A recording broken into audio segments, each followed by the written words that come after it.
ایک مرتبہ کا واقعہ ہے کہ سید الانبیاء نبی کریم صلی اللہ علیہ وسلم طواف فرما رہے تھے۔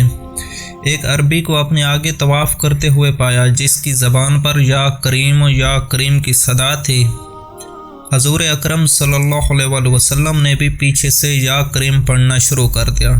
وہ عربی رکن یمانی کی طرف جاتا تو پڑھتا یا کریم، سرکار تو عالم بھی پیچھے سے پڑھتے یا کریم۔ وہ عربی جس سمت میں بھی رخ کرتا اور پڑھتا یا کریم، سرکار بھی اس کی آواز سے آواز ملاتے ہوئے یا کریم پڑھتے۔ عربی نے تاجدار کائنات صلی اللہ علیہ وسلم کی طرف دیکھا اور کہا کہ اے روشن چہرے والے، اے حسین قد والے، اللہ کی قسم اگر آپ کا چہرہ اتنا روشن اور عمدہ قد نہ ہوتا تو آپ کی شکایت اپنے محبوب نبی کریم صلی اللہ علیہ وسلم کی بارگاہ میں ضرور کرتا کہ آپ میرا مذاق اڑاتے ہیں۔ سید عالم صلی اللہ علیہ وسلم مسکرائے اور فرمایا کہ کیا تو اپنے نبی کو پہچانتا ہے؟ عرض کیا نہیں۔ آپ صلی اللہ علیہ وسلم نے فرمایا کہ پھر تم ایمان کیسے لائے؟ عرض کیا بن دیکھے ان کی نبوت و رسالت کو تسلیم کیا، مانا اور بغیر ملاقات کے میں نے ان کی رسالت کی تصدیق کی۔ آپ صلی اللہ علیہ وسلم نے فرمایا مبارک ہو، میں دنیا میں تیرا نبی ہوں اور آخرت میں تیری شفاعت کروں گا۔ وہ حضور صلی اللہ علیہ وسلم کے قدموں میں گرا اور بوسہ دینے لگا۔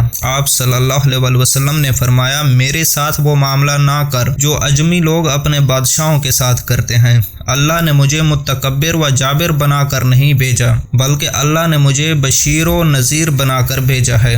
راوی کہتے ہیں کہ اتنے میں جبرائیل علیہ السلام آئے اور عرض کیا کہ اللہ جل جلالہ نے آپ کو سلام فرمایا ہے اور فرماتا ہے کہ اس عربی کو بتا دیں کہ ہم اس کا حساب لیں گے۔ عربی نے کہا یا رسول اللہ، کیا اللہ میرا حساب لے گا؟ فرمایا ہاں، اگر وہ چاہے تو حساب لے گا۔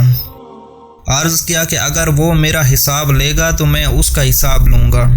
آپ صلی اللہ علیہ وسلم نے فرمایا کہ تو کس بات پر اللہ سے حساب لے گا؟ اس نے کہا کہ اگر وہ میرے گناہوں کا حساب لے گا تو میں اس کی بخشش کا حساب لوں گا، میرے گناہ زیادہ ہیں کہ اس کی بخشش۔